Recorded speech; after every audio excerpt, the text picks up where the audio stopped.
গুণ পাওয়ার বেশি হবে, 70 গুণ পাওয়ার বেশি হবে। জররা পরিমাণ আযাব দুনিয়ার কোন বান্দা সহ্য করতে পারবে না। এরকম ক্ষমতা, এরকম এবিলিটি কারণ নাই। হে মুমিন, এই জাহান্নামের আগুন থেকে যদি বাঁচতে চাও, এই দুজকের আগুন থেকে যদি বাঁচতে চাও, মহান আল্লাহ রব্বুল আলামিন তার কুরআনুল কারীমের মধ্যে 4টা আমলের কথা বলেছেন। এই 4টা আমল যদি কোন মানুষ দুনিয়ার জমিনে করতে পারে, তাহলে তার কবরের আযাব, সাকরাতুল মউতের আযাব, জাহান্নামের আযাব তাকে ধরতে পারবে না, তাকে নাগাল পাবে না। ওই জাহান্নামে যাওয়ার আগে জাহান্নামে যাওয়া লাগবে না, জান্নাতে এসে চলে যাবে। ফার্স্ট ক্লাস টিকিট পাইয়া ওই জান্নাতের মধ্যে চলে যাবে। আমার ভাইয়েরা, আল্লাহ নবী, বিশ্ব নবী রাহমাতাল লিল আলামিন হাদিস শরীফে বলেছেন, মান ক্বালা লা ইলাহা ইল্লাল্লাহু ফাদাখালাল জান্নাতা। যে ব্যক্তি নাকি লা ইলাহা ইল্লাল্লাহ পড়লো, সে জান্নাতের মধ্যে চলে যাবে, সে দুজখে যাবে না, জান্নাতে চলে যাবে। আল্লাহ নবীর হাদিস, মান ক্বালা লা ইলাহা ইল্লাল্লাহ, যে নাকি কালিমা শরীফ পড়েছে কিন্তু কোনো আমল করে নাই, কোনো নেক আমল করে নাই, কোনো ইখলাস তার মধ্যে ছিল না, নবীর সুন্নত তরিকা তার মধ্যে ছিল না, এই ব্যক্তি যদি জান্নাতের মধ্যে যায়, তারপরে জাহান্নামে যাওয়া লাগবে। সর্বপ্রথম জাহান্নামে যাবে। জাহান্নামে যাওয়ার পরে বেআমল হওয়ার কারণে, আমল না করার কারণে, নবী সুন্নত তরিকা না মানার কারণে ওই জাহান্নামে কিছুদিন অবস্থান করা লাগবে। ওই জাহান্নামে কিছুদিন অবস্থান করার পরে মহান আল্লাহর দয়ায় আবার জান্নাতে আসবে। আমার ভাইয়েরা, কিন্তু এই 4টা আমল যদি কেউ করে, তাহলে তার জাহান্নামে যাওয়া লাগবে না, সরাসরি আল্লাহ পাক ফার্স্ট ক্লাস টিকিট দিয়ে তাকে জান্নাতে নিয়ে পৌঁছায় দিবেন। চিল্লিয়ে বলেন সুবহানাল্লাহ। প্রথম আমল কি? আল্লাহ তাআলা নিজে বলেন, ইন্নাল্লাযীনা আমানু ওয়া আমিলুস সালিহাতি কানাত লাহুম জান্নাতুল ফিরদাউসি নুজুলা। আল্লাহ তাআলা বলেন, ও আমার ইমানদার বান্দা, তোমার সর্বপ্রথম কাজ হলো আল্লাহর প্রতি মানানা, আমার নবীর প্রতি মানানা, আল্লাহর প্রতি মান, নবীর প্রতি মান। আমরা যদি ঈমান না আনি, হাজার গুণ যদি আমরা হাজারো নেক আমল করি, আমরা হাজারো যদি আমরা কোরআন তেলাওয়াত করি, কিন্তু জররা পরিমাণ কোনো কাজ হবে না। প্রথম শর্ত হলো ঈমান। প্রথম শর্ত হলো ঈমান। আল্লাহর প্রতি ঈমান, নবীর প্রতি ঈমান। ঈমান যদি কারো না থাকে, লক্ষ লক্ষ কোটি কোটি টাকা আল্লাহ রাস্তায় দান করলে সওয়াব হবে না, নামাজ পড়লে সওয়াব হবে না, রোজা রাখলে সওয়াব হবে না, হজ করলে সওয়াব হবে না। সুতরাং প্রথম নম্বর শর্ত হলো ঈমান। ঈমান আনতে হবে। আর ঈমান আনছে, নামাজও পড়ে নাই, রোজা রাখে নাই, হজ করে নাই, যাকাত দেয় নাই, আমল করে নাই, শুধু ঈমান আনছে, ওই ব্যক্তি জান্নাতে যাবে, কিন্তু সর্বপ্রথম জাহান্নামে যাবে। জাহান্নামে যাওয়ার পরে জাহান্নামের আগুন দিয়া জ্বালাইয়া, তারপরে তার শাস্তি শেষ হওয়ার পরে মহান আল্লাহ তাকে জান্নাতে দিবেন। ঈমান আনার পরে যদি আমল না করে, জাহান্নামে যাওয়া লাগবে কি লাগবে না? লাগবে। আর যদি ঈমান আনছে, ঈমান আনার পরে আমল করছে, ঈমান আনার পরে আমল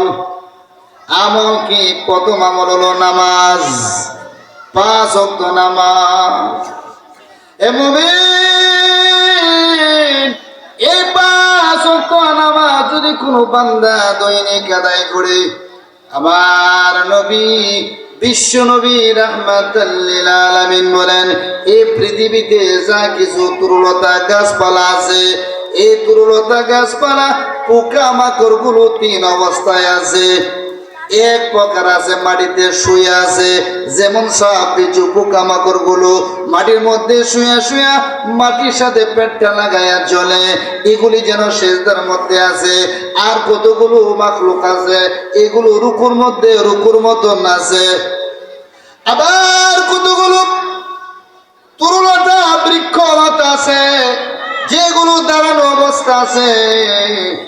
নামাজের 3 হালত এই 18,000 মাখলুকাত তরুলতার মধ্যে আল্লাহ দিয়েছেন।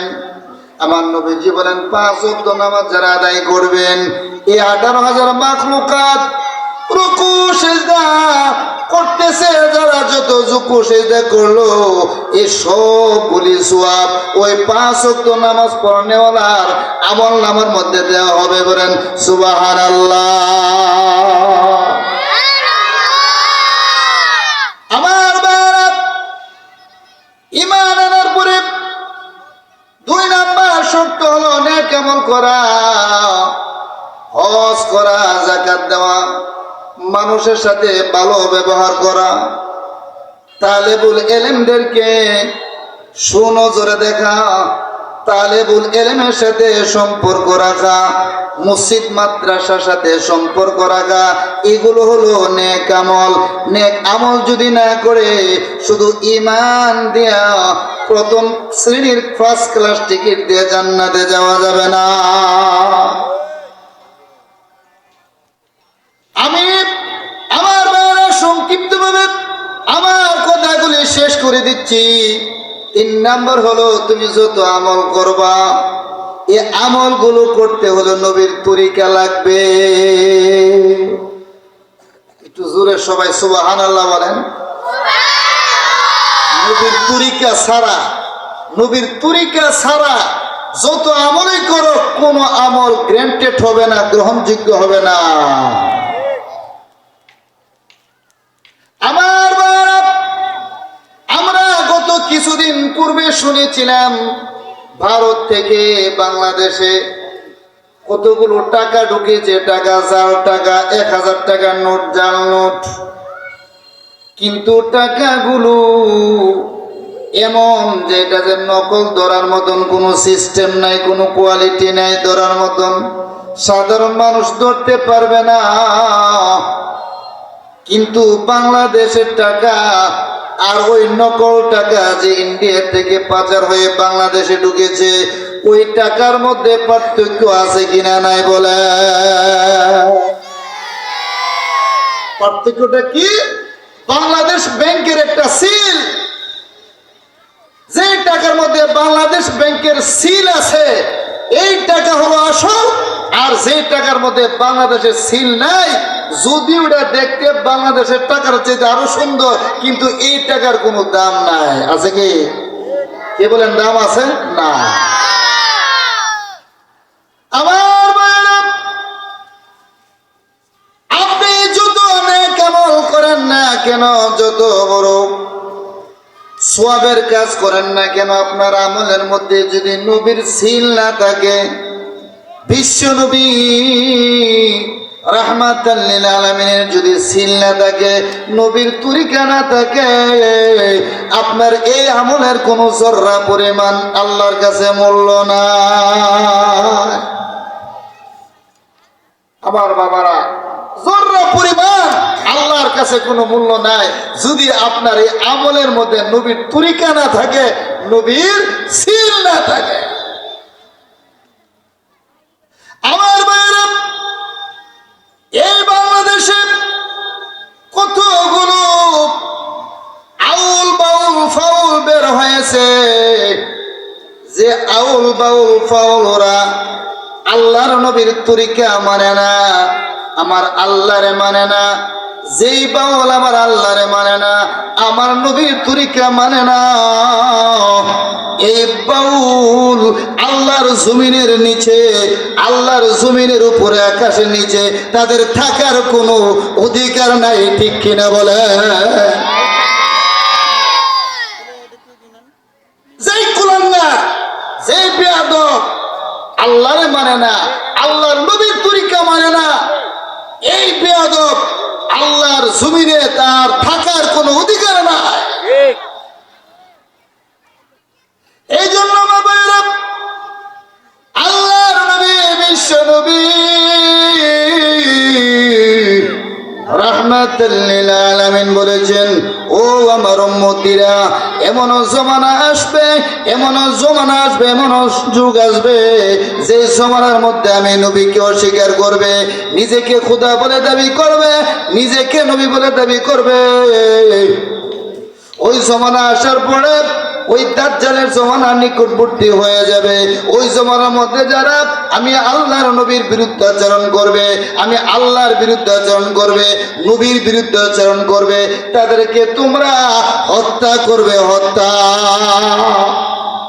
ও বেয়াদব, তাদেরকে হত্যা করা যায়।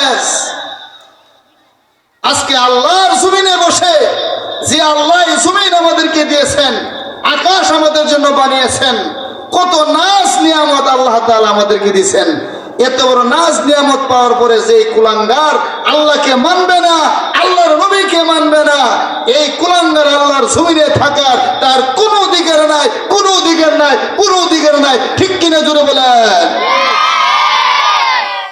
আমার ভাইয়েরা, এক নাম্বার ঈমান, দুই নাম্বার আমল, তিন নাম্বার হলো নবীর তরিকা। আপনি নবীর তরিকা মতে সব আমল করতে হবে। নবীর তরিকা ছাড়া হাজারো আমল করলে এই আমল আল্লাহর দরবারে পৌঁছাবে না। যেমন একটা দৃষ্টান্ত দেই, আমরা 5 ওয়াক্ত নামাজ পড়ি কি পড়ি না? নামাজ যখন পড়ি, প্রথম রাকাত, দ্বিতীয় রাকাতে আমরা বসি, এটা হলো প্রথম বৈঠক। এই প্রথম বৈঠকের মধ্যে আত্তাহিয়াতু আমরা পড়ি, দুরূদ শরীফ পড়ি না। কি বলেন? পড়ি? পড়ি না, শুধু আত্তাহিয়াতু পড়ি। এই প্রথম বৈঠকে আমরা আত্তাহিয়াতু পড়ি, দুরূদ শরীফ আমরা পড়ি না। যে সময় আমার নামাজ শেষ হয়ে যাবে, শেষ বৈঠকের মধ্যে আমরা আত্তাহিয়াতু পড়ি, দুরূদ শরীফ পড়ি। এই দ্বিতীয় রাকাতে প্রথম বৈঠকের পরে যদি আত্তাহিয়াতুর পরে দুরূদ শরীফ কে পড়ে ফেলে, তাহলে তার নামাজ হবে না। শুধু সিজদা যতক্ষণ পর্যন্ত না দিবে, ততক্ষণ পর্যন্ত তার নামাজ হবে না। আপনারা বলেন, দুরূদ শরীফ পড়া কি সওয়াব না গুনাহ? দুরূদ শরীফ পড়া সওয়াব। এরপরে এই দুরূদ শরীফ নামাজের মধ্যে পড়ে ফেলছি, আমার নামাজ হবে না। কেন হবে না? সওয়াবের কামাই তো করলাম না। সওয়াবের কাজ করলে কি হবে? এটা নবীর তরিকা না। এটা কি না? নবীর তরিকা না। এই জন্য নবীর তরিকা ছাড়া সওয়াব করলেও গুনাহ। কি বলেন? ঠিক না বেঠিক? আর ভাইরা, 4 নাম্বার আমল হলো ইখলাস। আপনার আমলের মধ্যে যদি ইখলাস না থাকে, খুলুসিয়ত না থাকে, আপনার এই আমল আল্লাহর দরবারে গ্রান্টেড হবে না, আল্লাহর দরবারে কবুল হবে না। ইখলাস হলো আমার ভাইয়েরা, মনে করেন এক ব্যক্তি একটা বকরি কিনে আনছে কুরবানি দেওয়ার জন্য 10,000 টাকা দিয়া। এই বকরিটার মধ্যে গোশত হয়েছে 10 কেজি। আরেক ব্যক্তি 2 লক্ষ টাকা দিয়ে একটা গরু কিনে আনছে। তার নিয়ত হলো আমি এমপি দাঁড়ামো, আমি মেম্বারে দাঁড়ামো, চেয়ারম্যান হমো, আমার কোরবানি দিয়া এই গোশতগুলো মানুষকে বাইটা দিতে হবে, না হলে মানুষ আমারে ভোট দিবে না। তার নিয়ত হলো এইটা। আর ওই যে 10,000 টাকা দিয়া এক ব্যক্তি বকরি কিনে আনছে, তার নিয়ত হলো আমি আল্লাহরে খুশি করার জন্য আমার বকরি আনলাম। 10 কেজি গোশত হলে এই গোশতগুলো গরিবের মধ্যে বেটে দিব আল্লাহকে খুশি করার জন্য। তাহলে বলেন কে দিব খুশি করার জন্য? আমার ভাইয়েরা, ওই ব্যক্তি যে নাকি বকরি কিনে আনলো, তার নিয়তের মধ্যে ইখলাস আছে। আর যে নাকি গরু কিনে আনলো মেম্বারি করার জন্য, তার ওই গরু কিনার মধ্যে ইখলাস নাই। মহান আল্লাহ কিয়ামতের ময়দানে ওই যে ইখলাসওয়ালা ব্যক্তি বকরি কিনে আছে, তার বকরির গোশত আল্লাহর দরবারে কবুল হয়ে গেছে। আর যার ভিতরে ইখলাস নাই, যদিও গোশত বেশি, কিন্তু আল্লাহর দরবারে এটা কবুল হয় না। আমার ভাইয়েরা, এই চারটি আমল আপনাদের কাছে আমি রেখে গেলাম। আমাকে এবং আপনাদেরকেও আমল করার তৌফিক আল্লাহ দান করুক। 1 নাম্বার ঈমান, 2 নাম্বার আমল, 3 নাম্বার নবীর তরিকা, 4 নাম্বার ইখলাস। এই 4টা কাজ আমরা যদি করতে পারি, আমরা জাহান্নামে না যাইয়া সরাসরি আল্লাহ পাক আমাদেরকে জান্নাতে ঢুকিয়ে দেবেন। ওয়া মা আলাইনা ইল্লাল বালাগ। আসসালামু আলাইকুম ওয়া রাহমাতুল্লাহ।